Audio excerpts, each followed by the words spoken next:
ఒకవైపు మూసీ పునరుజ్జీవం పేరుతో రాష్ట్ర ప్రభుత్వం మూసీని ఒక మంచినీటి నదిగా మార్చాలని పెద్ద యుద్ధమే చేస్తుంటే, మరోవైపు అక్రమార్కులు మాత్రం కెమికల్ వ్యర్థాలతో మూసీని నింపేస్తున్నారు.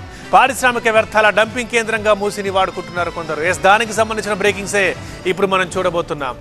హైదరాబాద్ రాజేంద్ర నగర్లో అర్ధరాత్రి కెమికల్ వ్యర్థాలు కలకలం రేపాయి.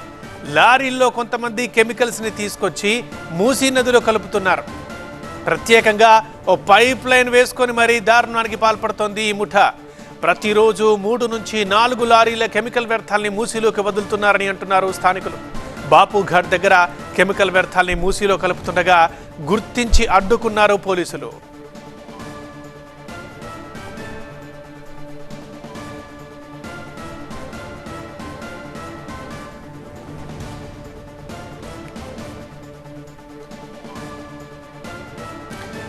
కొద్ది రోజులుగా మనం చూస్తూనే ఉన్న మూసీ పునరుజ్జీవం, దాన్ని ఖచ్చితంగా మంచినీటి నదిగా మార్చాలని ప్రభుత్వం ఒకవైపు ఒక పెద్ద యుద్ధమే చేస్తుంటే, మరోవైపు ఎంత దారుణం జరుగుతుందో చూడండి. టీవీ నేను స్క్రీన్ మీద హైదరాబాద్ రాజేంద్ర నగర్ నుంచి మనం ఇది చూస్తున్నాం.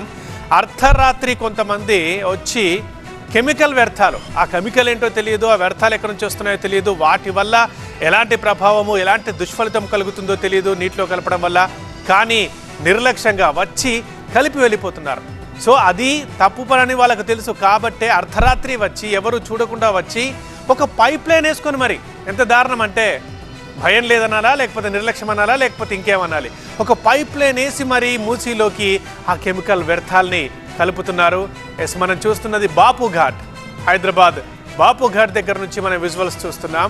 అది కూడా లారీల్లో కెమికల్స్ని తీసుకొచ్చి మూసీలో కలుపుతుంది ముఠా. అంటే అదొక దినచర్యలాగా చేసుకుంది. లారీల్లో ఇసుకని తీసుకొస్తున్నట్లుగా, లేకపోతే ఇంకేదో సామాన్లను లోడ్ చేసి తీసుకొస్తున్నట్లుగా కెమికల్ వ్యర్థాలని తీసుకొచ్చి బహిరంగంగా ఇలా అర్ధరాత్రి కలిపేసి వెళ్ళిపోతోంది. ఇలా గత కొద్ది రోజులుగా జరుగుతోంది.